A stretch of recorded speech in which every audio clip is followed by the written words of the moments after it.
How do you measure something you can't see? We measure weight with a scale. We can measure distance with a ruler. And you can measure time with a clock. But character has no instrument. A dishonest man can speak beautifully. A selfish man can perform a generous act.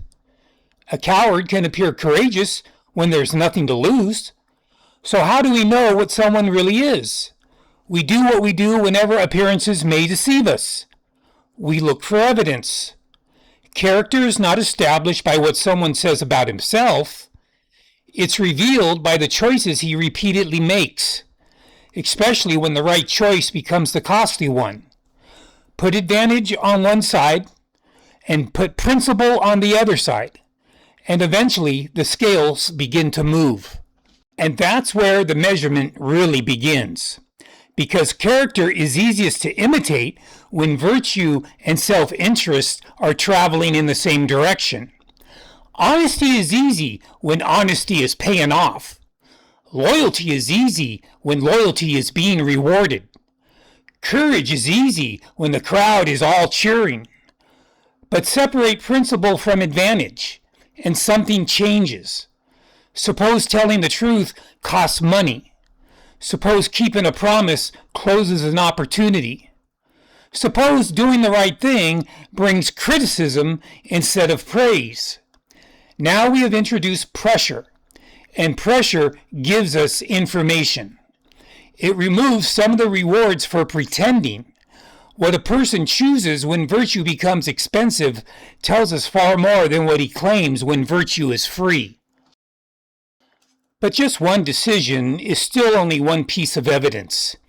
Human beings will fail. Good people will make bad decisions, and bad people occasionally make good ones. That's why character should be measured by patterns rather than isolated moments. Watch what happens repeatedly. Does responsibility always disappear when blame arrives? Does generosity appear only when the audience is present? Does truth suddenly become flexible whenever money or status is involved? Patterns expose what isolated actions can conceal. This is the difference between investigation and impression. Impression asks, what did I just see? Investigation asks, what does the evidence repeatedly show? Character becomes clearer when we stop being impressed by individual performances and start examining the pattern behind them. Perhaps one of the strongest tests comes after failure. Everyone eventually gets something wrong. The revealing moment is often what happens next. One person hides the evidence, another changes the story, another finds somebody else to blame, but another says, I was wrong. He accepts responsibility, he faces the consequences, and then he tries to repair the damage. That response matters because character is not the same thing as perfection. In fact, the need to appear perfect can become an enemy of character. Protecting an image encourages excuses. Humility permits correction. A person who can't admit error eventually becomes trapped defending it, while the person willing to face the truth has the opportunity to change.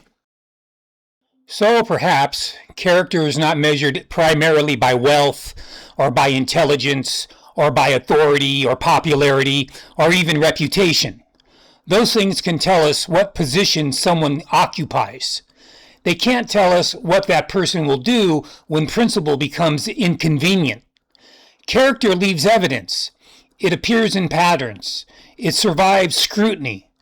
And eventually, consequences reveal things that presentation managed to hide.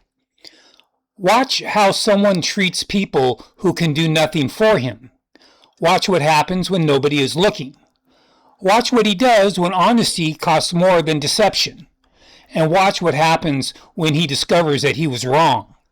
We can't see character directly, but given enough choices, given enough pressure, and given enough time, we can see its footprints, and perhaps those footprints are the closest thing we will ever have to a measure of character.